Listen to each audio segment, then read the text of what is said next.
The year is 1971. Hong Kong's film industry churns out martial arts movies faster than theaters can screen them.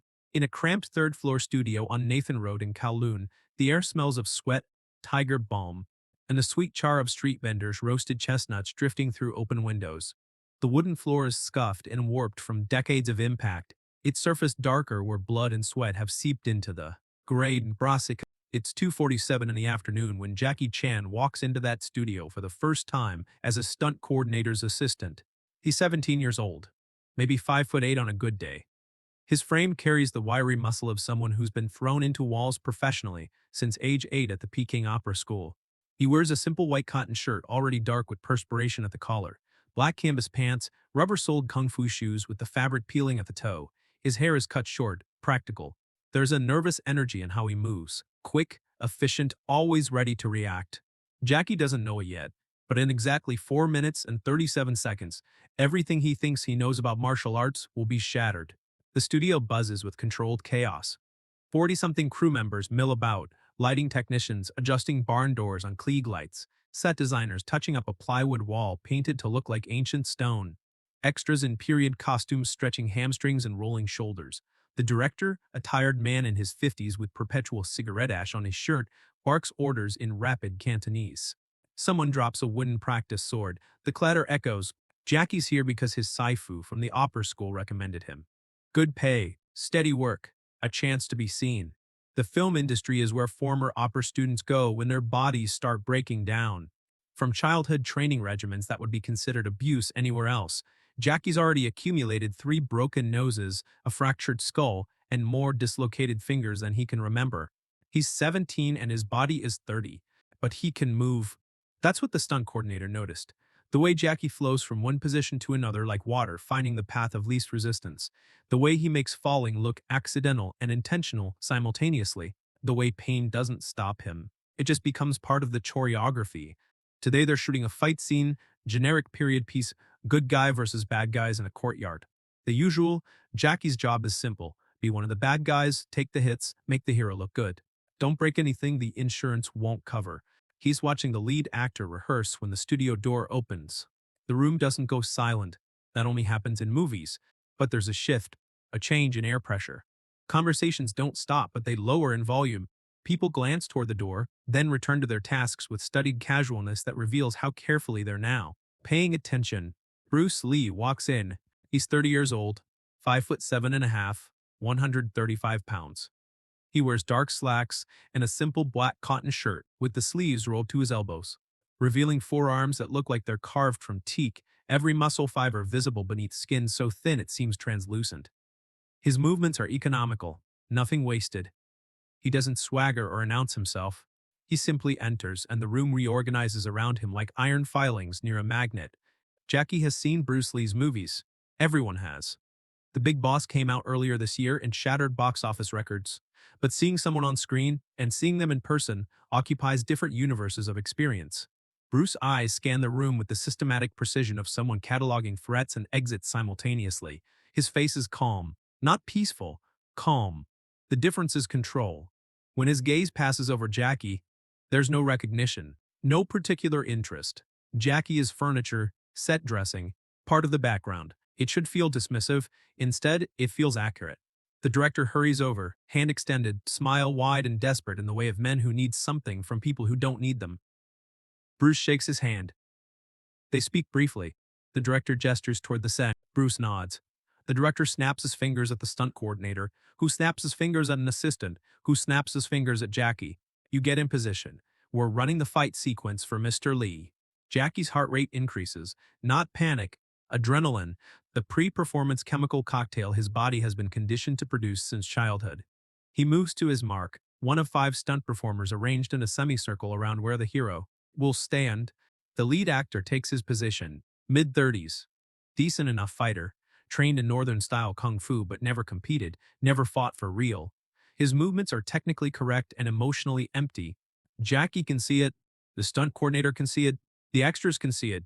Bruce Lee can definitely see it. They run the sequence. The hero throws a punch. Stunt performer 1 reacts with exaggerated impact and falls. The hero kicks. Stunt performer 2 blocks and gets swept.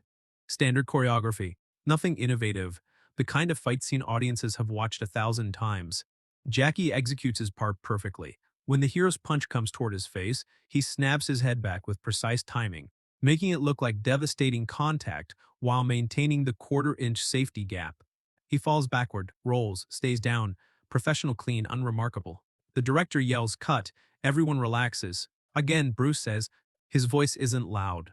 It doesn't need to be. It carries the weight of someone accustomed to being obeyed, not through volume, but through earned authority.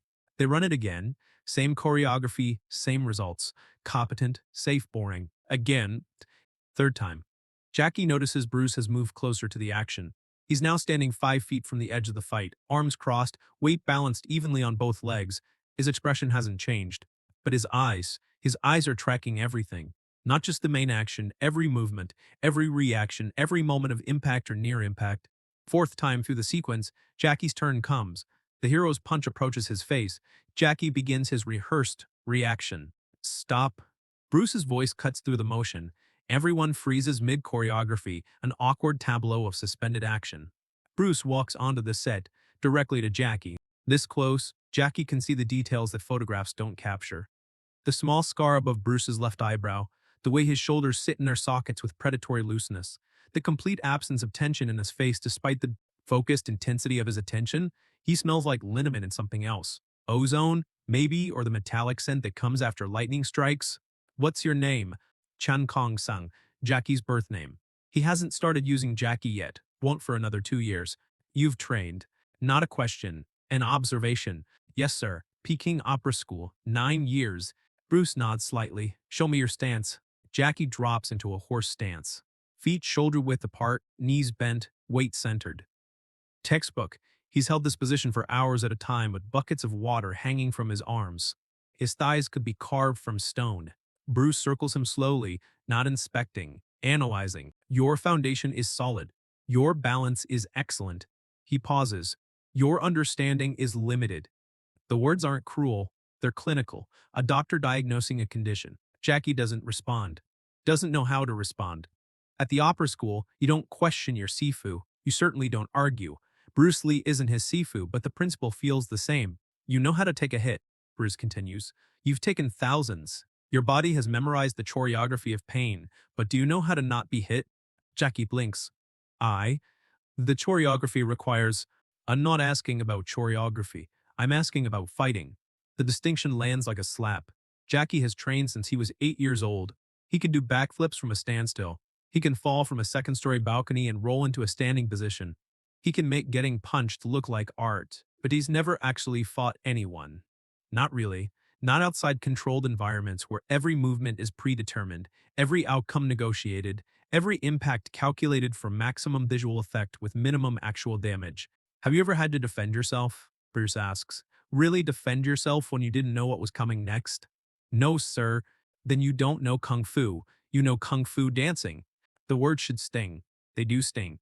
But there's no malice in them. Bruce states this the way you'd state that water is wet or fire is hot. Observable fact. The studio has gone completely quiet now. 40 crew members pretending to work while their attention laser focuses on this conversation. You want to know the difference? Bruce asks. Yes, sir. Bruce gestures to the empty space at the center of the set. Hit me. Jackie's stomach drops. Sir, I can. You misunderstand. I'm not asking permission. I'm giving instruction. Hit me for real, as hard as you can, any technique you choose. The stunt coordinator looks horrified. The director looks torn between excitement and terror. This could be incredible footage or a lawsuit waiting to happen. Jackie doesn't move. You're afraid you'll hurt me, Bruce observes, not mocking, simply stating, or you're afraid you can't hurt me. Which one? Jackie realizes, with uncomfortable clarity, that he doesn't know. I'll make it easier, Bruce says. He clasps his hands behind his back. I won't block. I won't move my arms. Just my footwork. You have 1 minute, land one clean hit anywhere above my waist. 60 seconds. Jackie has thrown 10,000 punches, maybe 100,000. His knuckles are calloused leather. He can break boards, crack bricks, dent metal lockers. He knows tiger fist, crane beak, palm strikes, hammer fists, elbow strikes. Every hand technique in the Northern Shaolin arsenal. 60 seconds to hit a stationary target who won't block. It should be simple. Bruce looks at the stunt coordinator. Time him. The coordinator, still looking uncertain, checks his watch. Go. Jackie moves. He throws a straight punch toward Bruce's chest. Solid, fast, technique perfect. Bruce isn't there. He's shifted 6 inches to the left, and Jackie's fist passes through empty air. The movement is minimal, economical. Bruce's feet barely seem to move, but suddenly he's in a completely different position. Jackie resets, throws a hook. Bruce sways backward, and the punch misses by a hair's width. Jackie can feel the fabric of Bruce's shirt brush his knuckles. Front kick Bruce angles his body, and Jackie's foot finds nothing. Thinning back fist, Bruce ducks under it. Palm strike, sidestep, uppercut, lean. Jackie is breathing harder now. Not from exertion, but from frustration. He's throwing real techniques with real speed and real power, and Bruce Lee is avoiding them with movements so small they're almost insulting. Not dodging, just not being where Jackie's strikes arrive. 30 seconds gone. Jackie changes strategy. He starts feinting, throwing false attacks to draw reactions. Bruce doesn't react. His eyes, those impossibly focused eyes, track Jackie's center of mass, not his limbs. He's reading intention, not motion. Feint high, strike low. Bruce's weight shifts, and he's out of range. Feint left, strike right. Might as well be hitting smoke. 20 seconds. Jackie is fully committed now, pride engaged. This is no longer about the exercise. This is about proving he's not a child playing dress-up. He combines techniques, chains movements together the way he's been trained, punch-punch-kick combination, fluid and fast and technically beautiful. Bruce navigates through the assault like water flowing around stones, effortless, inevitable. Jackie might as well be choreographing alone. 10 seconds. Desperation. Jackie throws everything. Wild combinations, explosive movements, techniques that sacrifice defense for pure offense. His shirt is soaked through. His breathing is ragged. His mind is screaming that this is impossible, that the laws of physics don't allow someone to move that efficiently, that there has to be an opening, somewhere. Time. Jackie stands in the center of the studio, hands on his knees, gasping. Sweat drips from his face onto the scarred wooden floor. His shoulders heave. Bruce Lee's breathing hasn't changed. His shirt is still crisp. His hands remain clasped behind his back. He hasn't moved more than 3 feet in any direction. The silence in the studio is absolute. Even the street sounds from outside seem to have stopped. Bruce finally unclasps his hands. He walks over to Jackie, who's still catching his breath. "Do you understand now?" Jackie looks up. There's no mockery in Bruce's face, no triumph, just patience. The expression of a teacher waiting for a student to grasp a concept. "I don't." Jackie's voice comes out rough. "You threw 47 techniques in 60 seconds, Bruce says. "Very impressive. Very pretty, very useless." He holds up one finger. "You know what I did? I watched your center. Your hips, your shoulders, your techniques come from these places. Your weight shifts before you move. Your intention shows in your structure before your limbs act. I didn't dodge 47 attacks. I avoided one person who was off balance and thinking too much." Bruce places a hand on Jackie's shoulder. The grip is light, but Jackie can feel the coiled strength in it. Like touching a bridge cable, all that potential force held in check. "You have spent 9 years learning to move beautifully. This is good, this has value, but you've never learned to move truthfully. You perform kung fu, you don't express it." Jackie's throat is tight. This should feel humiliating. 40 crew members just watched him fail spectacularly at the one thing he's supposed to be good at, but it doesn't feel like humiliation. It feels like revelation. "Kung fu is not about looking powerful," Bruce continues. "It's about being effective. It's not about complicated techniques. It's about simple truths executed with precision. You can do 1,000 kicks beautifully, but if you can't hit a target that matters, you're just dancing." He steps back. "You have potential, real potential. Your body awareness is excellent. Your conditioning is solid. But your mind is trapped in forms, in choreography, in pretty patterns that work when your opponent cooperates." Bruce's voice is firm but not harsh. Real fighting, real martial arts, is about adapting to chaos, about finding the shortest distance between intention and result, about expressing yourself honestly in the moment, not executing memorized sequences. Jackie straightens slowly. His legs feel shaky, not from physical exhaustion, but from something deeper, the foundational tremor that comes when everything you thought was solid turns out to be built on sand. "I can teach you," Bruce says simply. "Not kung fu. You already know kung fu. I can teach you how to fight, how to move with purpose instead of pattern, how to be water, not ice." The metaphor doesn't quite make sense yet, but Jackie knows, somehow, that it will. But you have to want to unlearn before you can truly learn. You have to be willing to look stupid, to feel clumsy, to break down everything you've built and reconstruct it from honest foundation. Bruce's gaze is steady. Most people can't do that. Their ego won't allow it. Is yours strong enough to be broken? The question hangs in the air between them. Around them, the film crew has started moving again, pretending they weren't listening to every word. The director is urgently whispering to the stunt coordinator. Someone's adjusting lights. Life resumes. But in this small bubble of space, Jackie Chan stands at a crossroads. He thinks about the opera school. 9 years of brutal training. Waking at 5 a.m., practicing until midnight. The beatings when techniques weren't perfect. The praise when they were. The rigid hierarchy. The absolute obedience. The beauty of perfect form executed with disciplined precision. And he thinks about the last 60 seconds. The feeling of striking at empty air. The frustration of perfect technique meeting perfect irrelevance. The gap between looking powerful and being effective. He thinks about spending the rest of his career taking rehearsed punches and falling on cue. Or he thinks about something else. Something he doesn't have words for yet. Jackie bows properly, deeply. The way you bow to a sifu, the way you bow when you're accepting someone as teacher. I want to learn. Bruce nods once. Tomorrow 6 a.m. There's a park near the harbor. Kowloon Park, back corner near the banyan trees. Bring comfortable clothes and empty expectations. He turns to leave, then pauses. And Kong Sung don't eat breakfast. You'll just throw it up. With that, Bruce Lee walks out of the studio. The door closes behind him. The room doesn't reorganize back to normal so much as exhale collectively. The director rushes over to Jackie. What did he say? Are you okay? Can we still shoot? Jackie barely hears him. He's staring at his hands, the same hands that have thrown perfect techniques 10,000 times. They look different now. Not wrong, just incomplete. The stunt coordinator approaches, expression unreadable. You're done for the day. Go home rest. Jackie nods automatically. He changes clothes in a daze, walks out into the Hong Kong afternoon heat. The street smells like exhaust and frying oil, and the ocean, sounds of traffic, vendors shouting, music from open shop doors. All of it feels muted, distant. He gets on a bus, finds a seat by the window, watches the city pass by. In 24 hours, his real education will begin. He'll arrive at the park at 5:45 a.m., 15 minutes early, and find Bruce already there, warmed up, waiting for the next 3 years. Whenever their schedules align, Jackie will train under Bruce Lee's direct instruction. He'll learn Jeet Kune Do principles. He'll learn that the best technique is the one that works. He'll learn that style is the prison of form, and freedom comes from honest expression. He'll learn to be water. But right now, on this bus, 17 years old with calloused knuckles and a restructured worldview, Jackie Chan knows only one thing with absolute certainty. 4 minutes and 37 seconds changed his life. Not because Bruce Lee beat him. Bruce didn't throw a single strike, didn't demonstrate superior power or speed or strength. He did something far more devastating.